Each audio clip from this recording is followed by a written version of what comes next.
Sesungguhnya Fir'aun telah berbuat sewenang-wenang di muka bumi dan menjadikan penduduknya berpecah belah. Dia bertindak semena-mena, lalim, melampaui batas, lebih mementingkan kehidupan dunia dan berpaling dari ketaatan Rob yang Maha Tinggi. Fir'aun memecah menjadi banyak sekali golongan dan kelompok dan menindas sebagian di antara mereka. Fir'aun menindas Bani Israel yang berasal dari keturunan Nabi Yakub. Saat itu, mereka adalah penduduk bumi terbaik. Mereka berada di bawah kuasa Raja Tiran yang zalim, yang memperbudak dan mempekerjakan mereka untuk pekerjaan-pekerjaan hina. Ada banyak faktor yang melatar belakangi perbuatan raja tersebut. Selain karena kebencian, ada juga faktor ramalan yang beredar pada saat itu. Bani Israel mengalami siksaan dan penyiksaan yang tak terkira. Nabi Musa diutus oleh Allah Subhanahu wa Ta'ala untuk membebaskan Bani Israel dan telah berulang kali memperingatkan Fir'aun agar membebaskan kaumnya. Namun Fir'aun tetap bersikeras dan menolak. Suatu hari Allah Subhanahu wa Ta'ala memerintahkan Nabi Musa untuk kembali kepada Fir'aun dan menunjukkan mukjizat. Di sana Nabi Musa menunjukkan beberapa mukjizat, termasuk mengubah tongkatnya menjadi ular raksasa dan di tangannya mengeluarkan cahaya. Namun Fir'aun tetap ingkar, dan dari situlah awal mula kehancuran Fir'aun dan pengikutnya. Tentang bagaimana detail kisah lengkapnya serta kelanjutan nasib Fir'aun, dari mana awal mula keangkuhan Fir'aun sampai mengakui dirinya sebagai Tuhan, serta dari mana sumber kekayaan Fir'aun yang sampai penasihatnya saja Qorun bisa membangun istana megah, akan dibahas lengkap di sini.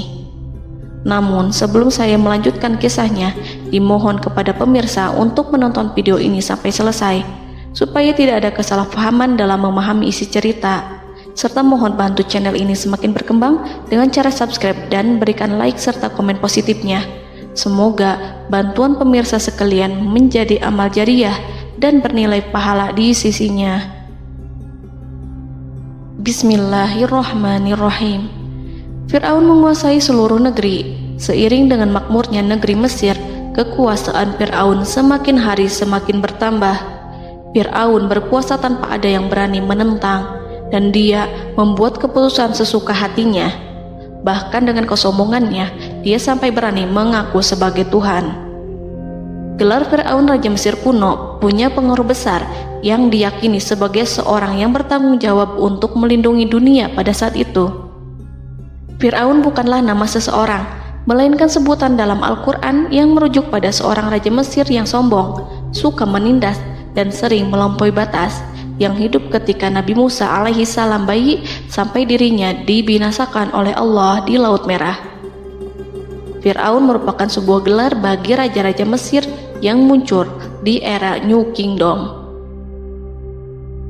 Pendapat Syekh Abdurrahman As-Sadi mengatakan bahwa Fir'aun merupakan gelar yang diberikan kepada raja-raja Mesir, sebagaimana Raja Babil disebut Namrud, Raja Habasyah disebut An-Najasyi, Raja Yaman disebut Al-Qil, atau Raja Persia yang disebut Kisra, penguasa Roma yang dijuluki Kaisar.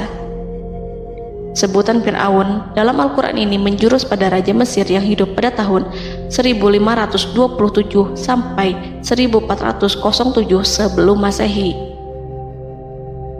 Fir'aun dikhususkan untuk menyebut penguasa Mesir yang membangkang dan tidak beriman kepada Allah Subhanahu wa Ta'ala.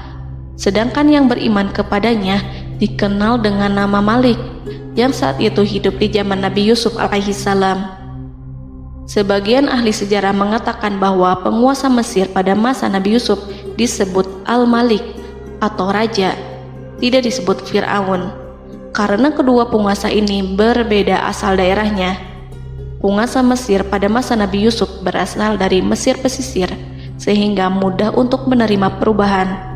Sedangkan Fir'aun pada masa Nabi Musa berasal dari pedalaman Mesir yang mempunyai watak dan karakter keras serta kolot, dan tidak mudah menerima orang-orang di luar kalangan mereka. Dari keterangan di atas dipahami kenapa penguasa Raja Mesir pada masa Nabi Yusuf percaya kepada Nabi Yusuf dan mengikuti agama Nabi Yusuf, yaitu Islam. kemudian diikuti oleh rakyatnya. Sebagian ahli sejarah menyamakan Fir'aun dengan Mas'ab ibnu Royan. Ada pula yang menyatakan bahwa Fir'aun anaknya Walid ibnu Mas'ab ibnu Royan dari salah satu kaum Ad.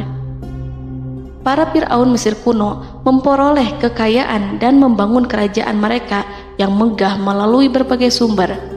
Beberapa sumber utama kekayaan dan pembangunan kerajaan Fir'aun adalah sumber daya alam. Mesir kuno diberkati dengan sumber daya alam yang melimpah, termasuk emas, tembaga, dan batu mulia yang ditambang dari wilayah gurun dan lembah. Sungai Nil juga menyediakan tanah yang subur untuk pertanian yang menjadi dasar ekonomi Mesir kuno. Air yang sangat penting ini memungkinkan kota-kota tumbuh di tengah gurun. Lonjakan air dan nutrisi itu mengubah lembah Nil menjadi tanah pertanian yang produktif. Menurut Organisasi Pangan dan Pertanian PBB, petani Mesir kuno adalah salah satu kelompok pertama yang melakukan pertanian dalam skala besar, menanam tanaman makanan seperti gandum, serta tanaman industri seperti rami untuk membuat pakaian.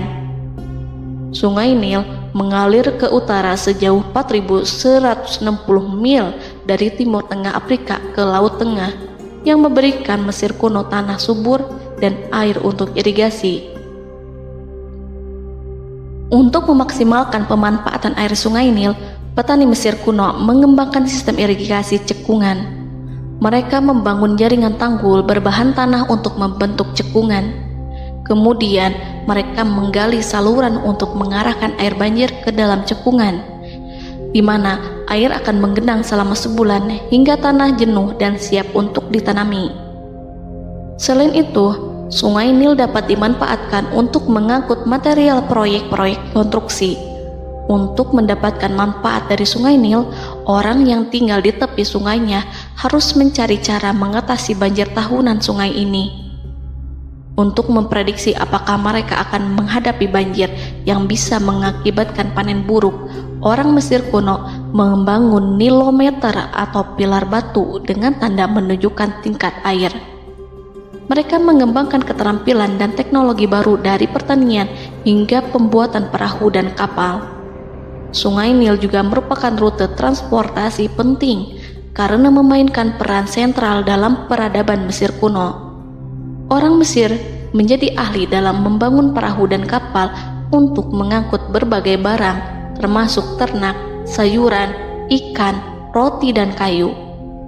Mesir kuno memiliki perdagangan yang berkembang dengan wilayah Afrika Timur dan Tengah serta Mediterania Timur. Perdagangan ini tidak hanya mencakup barang-barang mewah, tetapi juga bahan pangan dan bahan baku.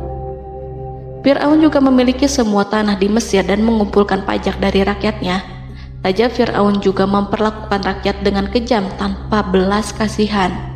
Ia memeras pajak yang tinggi dan menjadikan kaum Bani Israel sebagai budak kerajaan. Mereka juga menerima upeti dari negara-negara yang dikalahkan atau ingin menjaga hubungan baik dengan Mesir. Bahkan Fir'aun juga memiliki proyek konstruksi untuk membangun struktur megah seperti piramida, kuil, dan monumen yang tidak hanya menunjukkan kekuasaan dan kekayaan mereka, tetapi juga berfungsi sebagai pusat administrasi dan agama. Proyek-proyek ini seringkali menggunakan tenaga kerja dari rakyat yang bekerja selama musim banjir. Kekayaan dan kerajaan megah Fir'aun merupakan hasil dari pengelolaan sumber daya yang efisien, eksploitasi sumber daya alam, dan kebijakan ekonomi yang cerdas. Ini semua mencerminkan kemajuan teknologi, organisasi sosial, dan kekuatan politik Mesir kuno. Kekayaan para Fir'aun Mesir kuno memang sangat luar biasa dan telah menjadi topik penelitian dan kekaguman selama berabad-abad. Fir'aun juga dikenal karena kehidupan mewah mereka. Sebagai penguasa Mesir kuno, Fir'aun hidup dengan kekayaan dan kemewahan yang hampir tak terbayangkan, yang mencerminkan kekuasaan dan status mereka. Mereka menghiasi diri mereka dengan aksesoris yang rumit dan gemerlap, serta mengenakan simbol otoritas dan kekuasaan tradisional. Dan Allah memberikan kepada Fir'aun berupa istidratuhul afiyah, yakni hidup sekian lama tanpa pernah merasakan sakit. Allah Subhanahu wa Ta'ala mengaruniai Fir'aun untuk bisa hidup selama 400 tahun tanpa sakit. Tentu, hal tersebut sudah menjadi kehendak Allah Subhanahu wa Ta'ala, maka tidak ada satupun manusia yang bisa menghalangi, bahkan bagi seorang Fir'aun sekalipun yang terkenal dengan kezalimannya. Namun dengan karunia-Nya yang diberikan Allah tersebut bukannya menjadikan Fir'aun sebagai manusia yang bersyukur, tetapi malah membangkitkan kesombongan dan kesesataannya. Dan puncak kesombongan Fir'aun juga dicatat Al-Quran sebagai penguasa tangan besi dan manusia yang pernah mengaku Tuhan. Aku adalah Tuhan kalian yang maha tinggi. Quran Surat An-Najiat ayat 24. Fir'aun hidup selama 446 tahun. Selama hidupnya, Fir'aun memiliki tubuh yang sehat dan bugar tanpa pernah mengalami sakit, meski hanya berupa pusing atau flu sekalipun. Fir'aun bahkan tidak pernah merasakan kelelahan. Fir'aun tidak pernah merasakan perihnya lapar, kerongkongannya tidak pernah tersentuh panasnya dahaga. Seandainya dalam semalam saja Fir'aun dilanda sakit berupa pusing atau demam, maka ia akan sibuk untuk mengurus dirinya sendiri dan tidak berpikiran untuk mengaku bahwa ia adalah Tuhan. Hal ini pun dijelaskan dalam kitab Ihya Ulumuddin Al-Qulub oleh Imam Al-Ghazali. Sesungguhnya yang menyebabkan Fir'aun sampai berani mengatakan, "Aku adalah Tuhan kalian yang maha tinggi." Hal ini disebabkan karena ia mengalami masa sehat dalam hidupnya yang begitu lama. Kekejaman Raja Fir'aun diikuti dengan kesombongannya. Ia enggan bersyukur atas kemakmuran yang dianugerahkan Allah Subhanahu wa Ta'ala. Ia justru menjadikan negeri Mesir penuh dengan kemusyrikan. Sungguh, dia Fir'aun termasuk orang-orang yang berbuat kerusakan, dan kami hendak memberi karunia kepada orang-orang tertindas di bumi, dan hendak menjadikan mereka pemimpin dan menjadikan mereka orang-orang yang mewarisi bumi.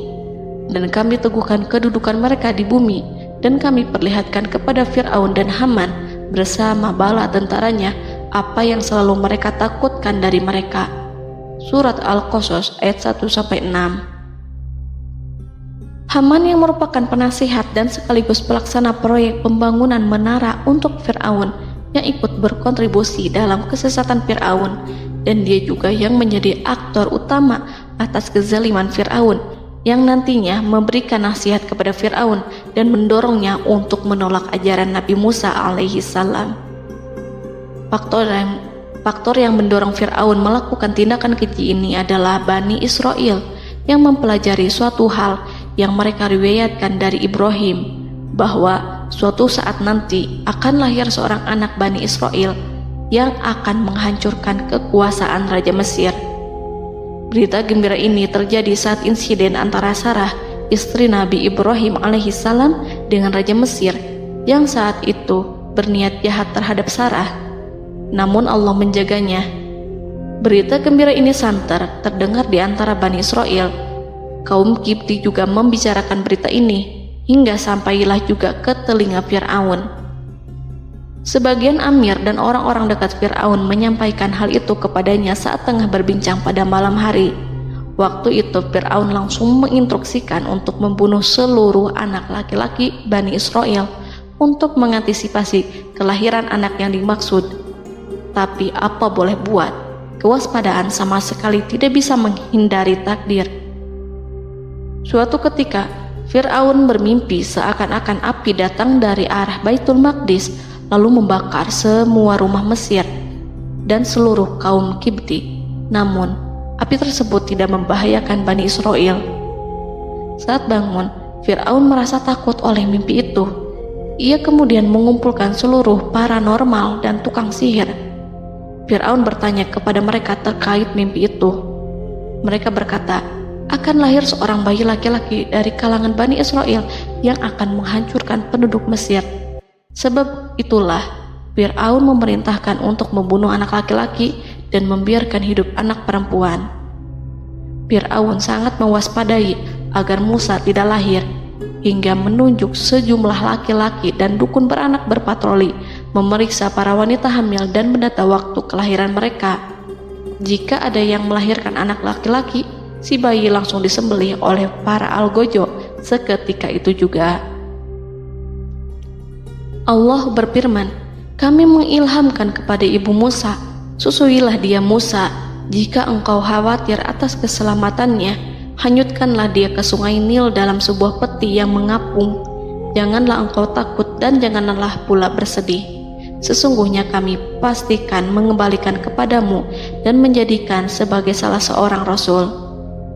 Surat Al-Qasas ayat 7. Pada saat itu, ibu Musa yang bernama Ayarika, ada juga yang menyebut Ayah Zakat, merasakan kesedihan yang amat dalam dan sudah mengantisipasi sejak pertama kali mengandung Musa. Kehamilannya ini memang tidak terlihat. Harun lahir pada tahun ketika hukuman mati bagi lelaki tidak berlaku, sementara Musa lahir pada tahun di mana bayi laki-laki harus dibunuh. Saat melahirkan, ibunya mendapat ilham agar Musa kecil diletakkan di dalam peti yang diikat dengan tali. Rumahnya tepat di hulu sungai Nil. Ia menyusui Musa, kemudian ketika khawatir pada seseorang, ia meletakkan Musa di peti itu, lalu dilepaskannya ke lautan, sementara talinya tetap dipegang. Setelah semua orang pergi, ia tarik kembali peti itu. Namun suatu hari, ibu Musa melepaskan peti itu, tetapi dia lupa tidak mengikatnya dengan tali, sehingga peti berisi Musa kecil itu hanyut bersama aliran sungai Nil hingga melintas tepat di depan istana Fir'aun. Selir-selir Fir'aun itu memungut peti dalam kondisi tertutup rapat. Mereka tidak berani membukanya. Peti itu kemudian diletakkan di depan istri Fir'aun, Asiyah binti Muzahim. Ada pendapat yang mengatakan bahwa Asiyah berasal dari Bani Israel dari keturunan Musa. Saat membuka penutup peti dan menyingkap tirai penutupnya, Asiyah melihat wajah Musa kecil memancarkan sinar-sinar nubuah kemuliaan. Begitu melihatnya, Asiyah langsung jatuh hati dan sangat mencintainya. Saat Fir'aun tiba, ia berseru, "Apa ini?" Kemudian ia memerintahkan untuk menyembelihnya, tetapi sang istri meminta agar bayi tersebut diberikan kepadanya. Sang istri berkata, "Dia adalah penyejuk mata hati bagiku dan bagimu." Fir'aun menimpali, "Iya, bagimu, tapi bagiku tidak. Aku tidak memerlukan bayi itu." Petaka memang selaras dengan tutur kata. Kata-kata istri Fir'aun, mudah-mudahan dia bermanfaat kepada kita. Allah memberikan manfaat yang ia harapkan. Di dunia, Allah memberikan hidayah padanya melalui sosok Musa, dan di akhirat, Allah menempatkan dia di surganya karena Musa. Atau kita ambil dia menjadi anak. Keduanya pun mengadopsi Musa karena mereka berdua tidak punya anak. Perkataan Asiyah ini diabadikan dalam Al-Quran surat Al-Qasas ayat 9. Dan berkatalah istri Fir'aun, "Ia adalah penyejuk mata hati bagiku dan bagimu. Janganlah kamu membunuhnya. Mudah-mudahan ia bermanfaat kepada kita atau kita ambil ia menjadi anak." Sedangkan mereka tidak menyadari. Dalam ayat ini Allah Subhanahu wa Ta'ala berfirman yang artinya, sedangkan mereka tidak menyadarinya. Ibnu Katsir menjelaskan maksud dari ayat ini, mereka tidak mengetahui apa yang dikehendaki Allah, bahwa di tangan anak itulah terjadinya kehancuran masa depan Fir'aun dan bala tentaranya. Mereka tidak mengetahui hukuman besar Allah yang dikehendaki terhadap Fir'aun dan pasukannya. Mereka tidak tahu bahwa Allah menakdirkan mereka untuk memungutnya. Saat Musa tinggal di kediaman Fir'aun, pihak keluarga ingin menyusuinya. Namun Musa tidak mau menerima susu wanita manapun. Ia juga tidak mau makan, hingga mereka dibuat bingung karenanya. Mereka berusaha sebisanya untuk memberi Musa makan, namun Musa tidak mau. Seperti yang Allah sampaikan dalam surat Al-Qasas ayat 12. Dan kami cegah dia Musa menyusu kepada perempuan-perempuan yang menyusuinya sebelum itu. Mereka kemudian mengirim Musa bersama para dukun beranak dan sejumlah wanita ke pasar. Mungkin Musa mau menyusu pada seorang wanita di sana. Saat semua orang berdiri di hadapan Musa, saudari Musa melihatnya. Ia tak memperlihatkan sikap seakan-akan mengenal bayi yang sebenarnya adalah adiknya. Mereka kemudian pergi bersama saudari Musa itu ke kediaman Musa. Musa kecil kemudian digendong ibunya untuk menyusui bayi itu. Bayi yang tidak lain adalah anaknya sendiri, langsung menyusu dengan lahap. Melihat hal itu, mereka merasa sangat puas dan gembira. Mereka pun melaporkan peristiwa yang sangat menggembirakan itu kepada Asia. Asia meminta agar perempuan yang tidak lain adalah ibunya Musa itu untuk menetap bersamanya dan memohon kebaikan serta kesediaannya. Namun, perempuan itu menolaknya seraya berkata, "Sesungguhnya aku mempunyai suami dan anak-anak yang tidak bisa aku tinggalkan. Akan tetapi, aku siap melakukan jika bayi itu dibawa kepadaku ke rumahku." Akhirnya Asia mengutus ajudan kerajaan untuk menyerahkan bayi itu kepada ibunya Musa untuk disusui secara rutin. Asia kemudian memberikan berbagai macam fasilitas kepada ibu Musa berupa biaya nafkah sehari-hari, pakaian-pakaian bagus, dan beberapa hadiah istimewa yang lainnya sebagai kompensasi upah menyusui bayi itu. Akhirnya Musa kecil kembali ke pangkuan ibunya dan berada di bawah asuhannya. Allah telah menyatukan kembali bayi yang bernama Musa itu dengan ibunya sendiri. Fir'aun tidak akan menyangka jika Allah telah mempersiapkan sesuatu yang besar lewat kehadiran Musa kecil di kerajaannya. Sang raja bengis lagi terpedaya oleh banyaknya pasukan yang dimiliki, kekuasaan dan luasnya kerajaan yang maha agung yang tak terkalahkan, dan takdirnya tak bisa ditentang. Allah telah memutuskan bahwa bayi itu yang dia dan pengikutnya waspadai keberadaannya itu hingga dengan bengis membunuh banyak sekali nyawa yang tak terhitung jumlahnya. Padahal anak tersebut justru tumbuh dewasa di kediamannya, di atas kasurnya, memakan makanannya dan meminum yang ada di rumahnya. Fir'aun sendiri justru mengadopsi dan merawat serta mengasuhnya tanpa menyadari rahasia besar di balik itu. Anak itu yang membuatnya binasa di dunia dan akhirat karena menentang kebenaran yang nyata yang ia sampaikan kepadanya. Nabi Musa tumbuh dan hidup sebagai salah seorang dari keluarga kerajaan hingga mencapai usia dewasanya, di mana ia memperoleh asuhan dan pendidikan sesuai dengan tradisi istana. Allah Subhanahu wa Ta'ala mengaruniakannya hikmah dan pengetahuan sebagai persiapan tugas kenabian dan risalah yang diwahyukan kepadanya. Musa tumbuh menjadi seorang pemuda yang mempunyai fisik dan akhlak yang kuat. Allah anugerahkan kepada Musa kesempurnaan tubuh dan kekuatan jasmani. Musa juga menyadari bahwa dia hanyalah anak angkat, tidak setetes pun darah Fir'aun mengalir padanya, dan bahwa ia keturunan Bani Israel yang ditindas dan diperlakukan sewenang-wenang oleh Fir'aun dan kaumnya. Maka dia berjanji kepada dirinya sendiri akan menjadi pembela bagi kaum-kaum yang lemah yang tertindas.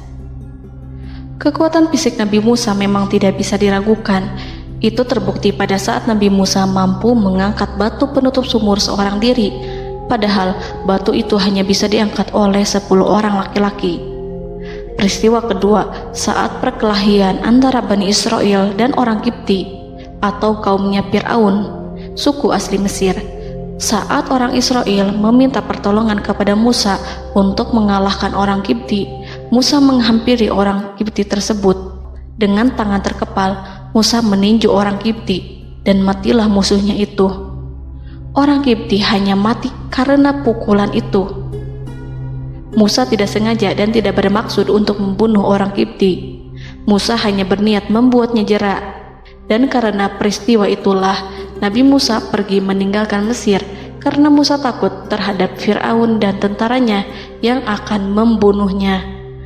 Karena jika mereka tahu bahwa Musa membunuh orang Kipti demi membela salah seorang Bani Israel, akan membuat Fir'aun dan pengikutnya mencurigai bahwa Musa memang berasal dari Bani Israel, dan pada akhirnya akan memicu sebuah permasalahan besar. Dan pada waktu yang sudah ditentukan oleh Allah, sekitar 10 tahun Nabi Musa meninggalkan Mesir. Pada akhirnya Allah mengamanahkan dia sebagai seorang rasul. Allah anugerahkan kepadanya hikmah kenabian dan pengetahuan di usia 40 tahun. Allah perintahkan Musa kembali ke Mesir untuk menghadapi Fir'aun dan mengajak dia mengakui Tuhan semesta alam. Tugas ini penuh dengan bahaya, mungkin bisa membuat Musa kehilangan nyawa, tetapi menuruti perintah Allah itu mutlak baginya. Ditemani oleh saudaranya Harun untuk membantunya membenarkan perkataannya. Lidah Musa cedal karena bara api yang pernah diletakkan di lidahnya saat Fir'aun hendak menguji akalnya setelah menarik jenggot Fir'aun hingga berdarah. Fir'aun bermaksud untuk membunuhnya. Asia mengkhawatirkan Musa lalu berkata, dia masih kecil. Fir'aun kemudian menguji Musa dengan meletakkan buah dan bara api di hadapannya. Musa kecil hendak bermaksud meraih buah-buahan, tetapi tangannya dialihkan oleh malaikat. Lalu Musa mengambil bara api dan ia letakkan di lidahnya. Lidahnya cedal karena bara api ini. Musa meminta kepada Allah agar kekakuan yang ada di lidahnya dihilangkan sebagian, sebatas agar kata-katanya bisa dipahami, dan tidak meminta untuk dihilangkan secara total, karena para rasul hanya meminta sebatas yang diperlukan. Pergilah kamu kepada Fir'aun, karena dia benar-benar telah melampaui batas, maka berbicaralah kamu berdua kepadanya dengan kata-kata yang lemah lembut. Mudah-mudahan dia sadar atau takut. Quran Surat Toha ayat 42-43. Ini merupakan sifat santun dan kasih sayang serta rahmat Allah terhadap makhluknya, meski Allah mengetahui kekafiran dan kesewenang-wenangan dan kesombongan Fir'aun. Bersama Harun, Musa mendatangi Fir'aun setelah menemui beberapa rintangan yang lazim ketika akan menemui raja pada waktu itu. Pertemuan Musa dan Harun juga dihadiri oleh beberapa anggota pemerintahan dan penasihat. Bertanyalah Fir'aun kepada mereka berdua, siapakah kalian berdua ini? Musa menjawab, kami Musa dan Harun adalah pesuruh Allah agar kamu membebaskan Bani Israel dari perbudakan dan penindasanmu dan menyerahkan mereka kepada kami agar mereka menyembah kepada Allah dengan leluasa dan menghindari siksaanmu. Fir'aun segera mengenal Musa dan berkata kepadanya, bukankah engkau Musa yang sudah kami asuh sejak bayimu dan kami asuh dalam istana sampai usia remajamu dan mendapat pendidikan serta pengajaran yang menjadikan engkau pandai? Dan bukankah engkau yang melakukan pembunuhan terhadap diri daripada seorang dari golongan kami? Sudahkah engkau lupa terhadap itu semua dan tak ingat akan jasa kami kepadamu? Musa menjawab, bahwasannya engkau telah mengurus aku sejak kecil. Itu bukanlah jasa yang dapat kamu banggakan, karena jatuhnya aku pada tanganmu akibat dari kekejaman dan kezalimanmu tatkala engkau memerintah, agar orang-orangmu menyembelih setiap bayi laki-laki yang lahir, sehingga ibuku membiarkanku mengapung di sungai Nil dan aku dipungut oleh istrimu, sehingga selamatlah aku dari pengejaranmu dan penyembelihanmu. Dan kebaikan yang engkau sebutkan itu sebanding dengan perlakuanmu terhadap sebuah suku bangsa besar, yaitu Bani Israel secara keseluruhan, karena engkau telah menindas dan menjadikan mereka budak-budak untuk melayanimu. Dan mengenai pembunuhan itu merupakan kehilafanku, lalu aku lari darimu karena aku takut kepadamu. Namun peristiwa itu merupakan rahmat dan hikmah yang terselubung bagiku, sebab dalam perantauanku setelah aku melarikan diri dari negerimu ini, Allah Subhanahu wa Ta'ala mengaruniakanku dengan hikmah ilmu dan mengutus aku sebagai rasul. Maka dalam rangka tugasku sebagai rasul, datanglah aku kepadamu atas perintah Allah untuk mengajak engkau dan kaummu untuk menyembah Allah dan meninggalkan kezaliman serta penindasanmu terhadap Bani Israel yang kau pekerjakan dan perbudak mereka untuk melakukan pekerjaan dan melayanimu. Fir'aun bertanya, siapakah Tuhan yang engkau sebut-sebut itu, hai Musa? Adakah Tuhan di atas bumi ini selain aku yang patut disembah dan dipuja? Musa menjawab, ya, yaitu Tuhanmu dan Tuhan nenek moyangmu, serta Tuhan alam semesta. Fir'aun bertanya, siapakah Tuhan alam semesta itu? Musa menjawab, ialah Tuhan langit dan bumi, dan segala yang ada di langit dan di bumi. Berkatalah Fir'aun kepada para penasehatnya dan para pembesarnya, sesungguhnya Rasul yang diutus kepada kamu ini adalah seorang yang gila. Kemudian ia balik bertanya kepada Harun dan Musa, siapakah Tuhan kamu berdua? Akulah Tuhanmu yang paling tinggi. Surat An-Najiat ayat 23-24. Dan Fir'aun berkata, wahai para pembesar kaumku, aku tidak mengetahui ada Tuhan bagimu selain aku. Quran Surat Al-Qasas ayat 38. Fir'aun menentang, padahal ia tahu bahwa ia adalah hamba yang diatur, dan Allah lah yang menciptakan dan memberi bentuk rupa. Dan mereka mengingkarinya karena kezaliman dan kesombongannya, padahal hati mereka meyakini kebenarannya. Maka perhatikanlah bagaimana kesudahan orang-orang yang berbuat kerusakan. Quran Surat An-Naml ayat 14. Fir'aun beralih memakai kekuasaan dan wibawa yang ia miliki. Fir'aun berkata, jika engkau menyembah Tuhan selain aku akan memasukkanmu ke dalam penjara. Musa berkata, apakah engkau akan melakukan itu sekalipun aku tunjukkan kepadamu suatu bukti yang nyata? Fir'aun menjawab, tunjukkanlah sesuatu yang nyata itu. Maka Musa melemparkan tongkatnya. Tiba-tiba tongkat itu menjadi ular besar, dan Musa mengeluarkan tangan dari dalam bajunya. Tiba-tiba tangan itu menjadi putih bercahaya. Saking ketakutannya hingga membuat Fir'aun terkena diare. Dalam sehari lebih dari 40 kali buang air.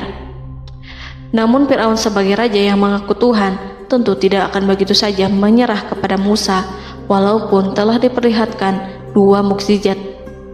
Bahkan Fir'aun berkata kepada kaumnya yang dikhawatirkan terpengaruh oleh mukjizat Musa, bahwa apa yang dilakukan Musa merupakan sihir, dan Musa Harun adalah ahli sihir yang datang dengan maksud menguasai Mesir.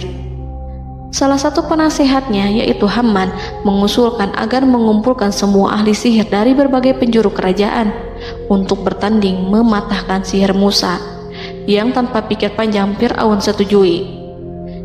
Fir'aun pun berkata kepada Musa, apa yang kau bawa ini adalah sihir. Kami akan melawanmu dengan sihir yang sama.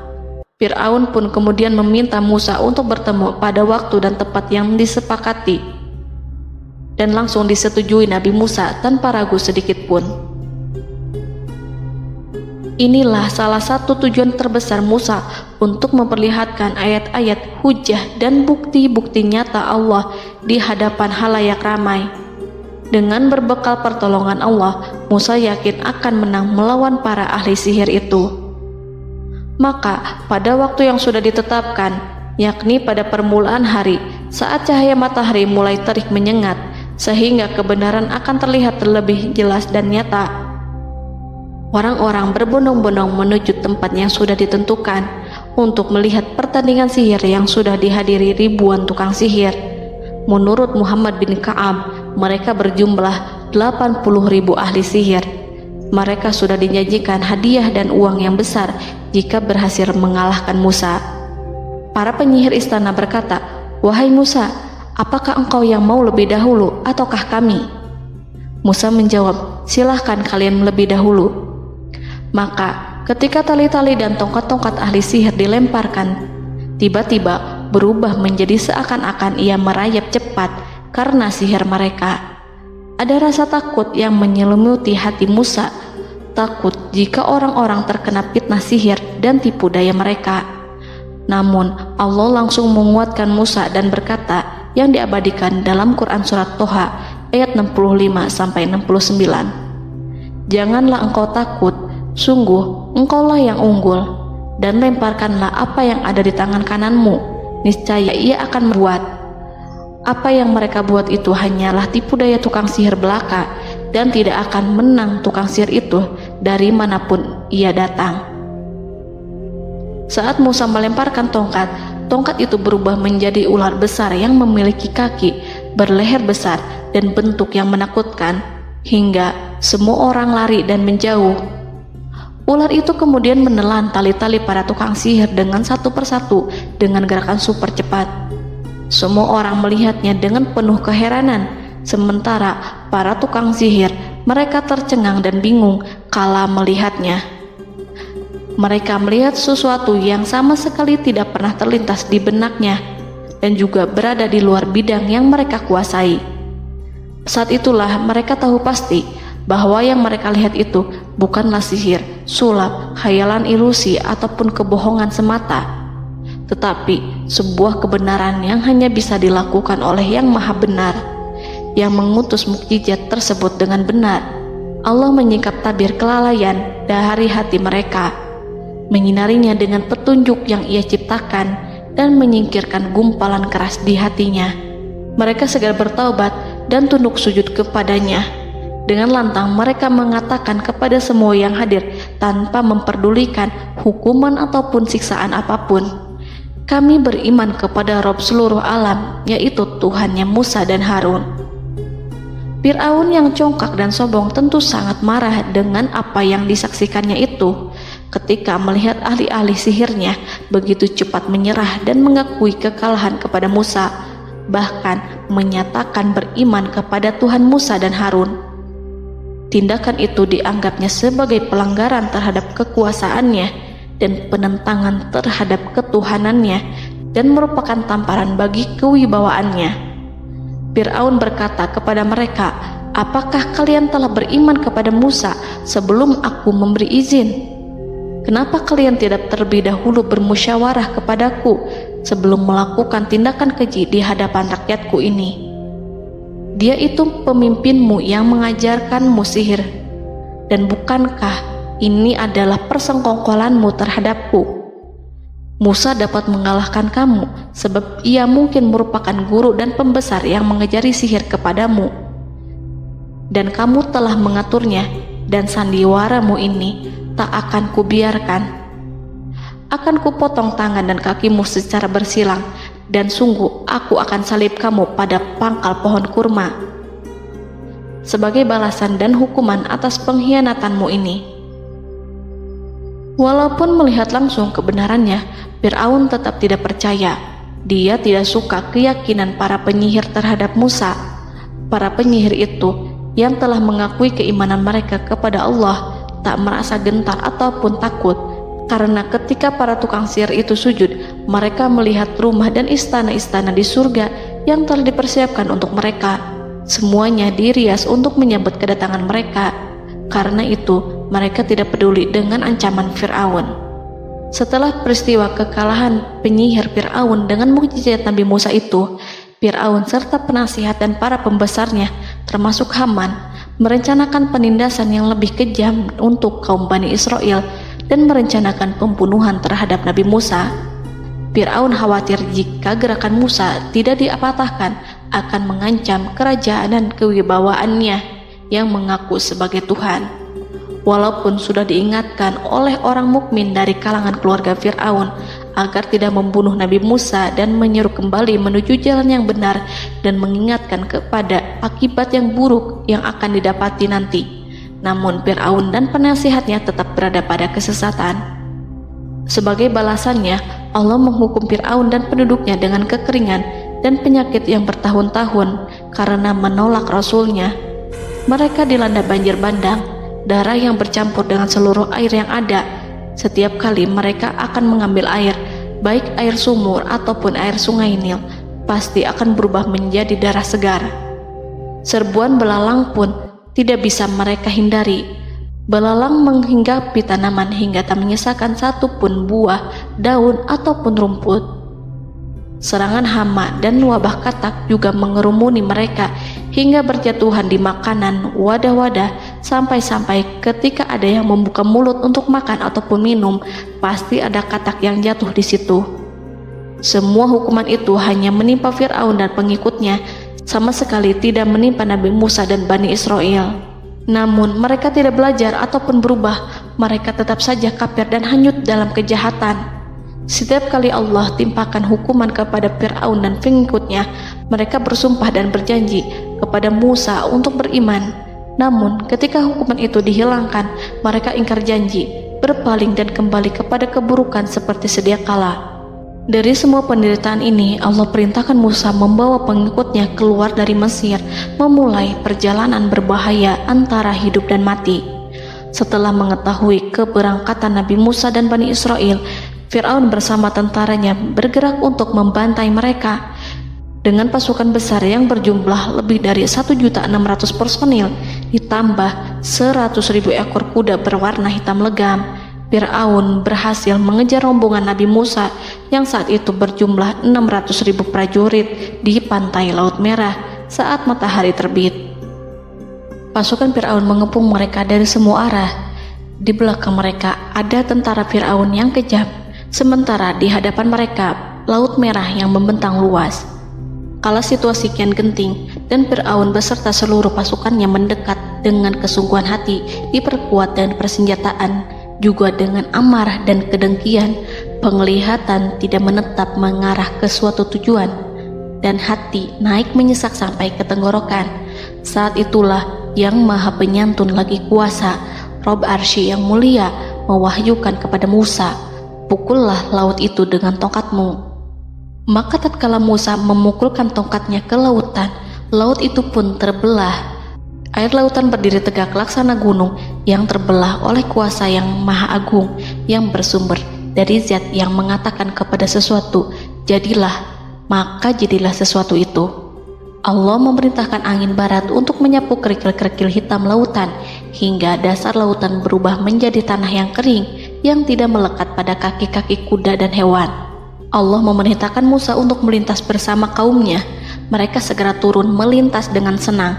Mereka menyaksikan sebuah hal yang membuat mata tercengang dan memberikan petunjuk pada hati orang-orang yang mukmin.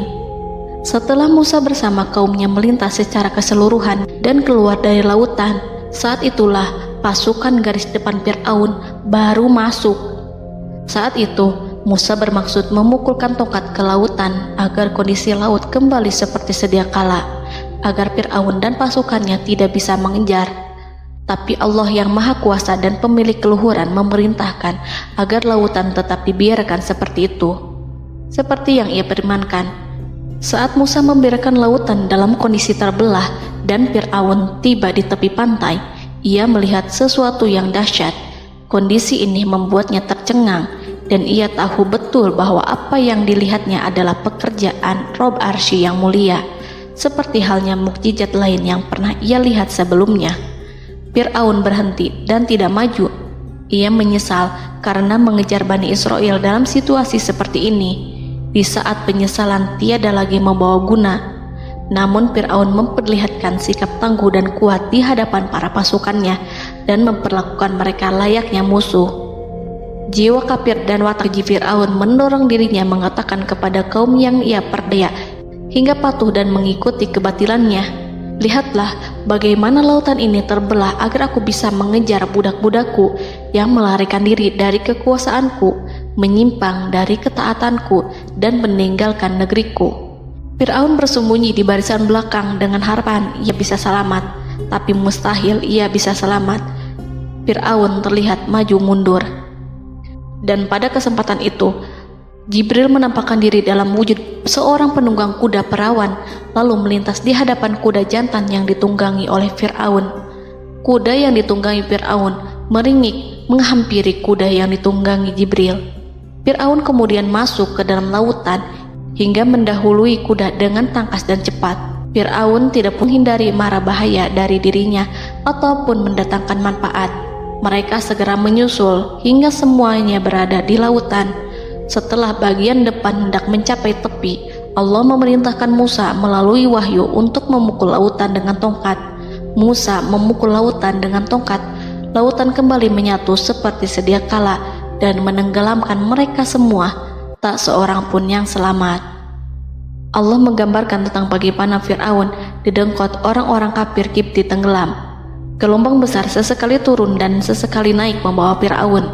Bani Israel melihatnya dan juga pasukannya, seperti apa siksa dan petaka besar yang Allah timpakan kepadanya dan juga pasukannya, agar Bani Israel senang dan lega. Saat Fir'aun menyaksikan kematian dan mulai sakarat, ia kembali kepada jalan kebenaran dan bertaubat, serta beriman pada saat keimanan tiada lagi membawa guna. Seperti yang Allah sampaikan dalam ayat yang lain, sesungguhnya orang-orang yang dipastikan mendapat ketetapan Rabb-Mu tidaklah akan beriman meskipun mereka mendapat tanda-tanda kebesaran Allah hingga mereka menyaksikan azab yang pedih. Quran Surat Yunus ayat 96-97. Seperti itulah Musa mendoakan keburukan pada Fir'aun dan golongannya agar harta benda mereka dibinasakan, hati mereka diikat sehingga mereka tidak akan beriman hingga melihat siksaan yang pedih, yaitu ketika keimanan tidak ada lagi membawa guna bagi mereka, sekaligus sebagai penyesalan bagi mereka. Allah berfirman kepada Musa dan Harun saat keduanya mengucapkan doa tersebut, sungguh telah diperkenankan permohonan kamu berdua. Quran Surat Yunus ayat 89.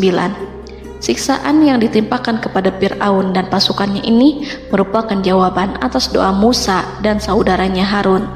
Dalam hadis riwayat Imam Ahmad, Rasulullah Shallallahu Alaihi Wasallam bersabda, saat Fir'aun berkata, aku percaya bahwa tidak ada Tuhan melainkan Rabb yang dipercaya Bani Israel, Jibril berkata kepadaku, wahai Muhammad, andai kau melihatku saat mengambil pasir lautan, lalu aku sumpalkan ke mulutnya karena khawatir jika rahmat menghampirinya. Ibnu Abbas dan lainnya mengatakan, sebagian Bani Israel meragukan kematian Fir'aun, bahkan ada yang menyatakan bahwa Fir'aun tidak mati. Allah kemudian memerintahkan lautan untuk mengapungkan jasad Fir'aun.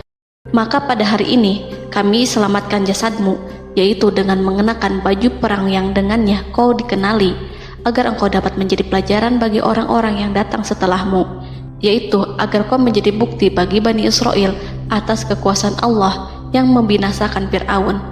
Karena itu, sebagian salaf membaca, kemungkinan yang dimaksud adalah kami menyelamatkan jasadmu beserta baju perangmu agar kau menjadi pelajaran bagi orang-orang setelahmu dari kalangan Bani Israel, dan mereka tahu bahwa kau telah binasa. Wallahu a'lam.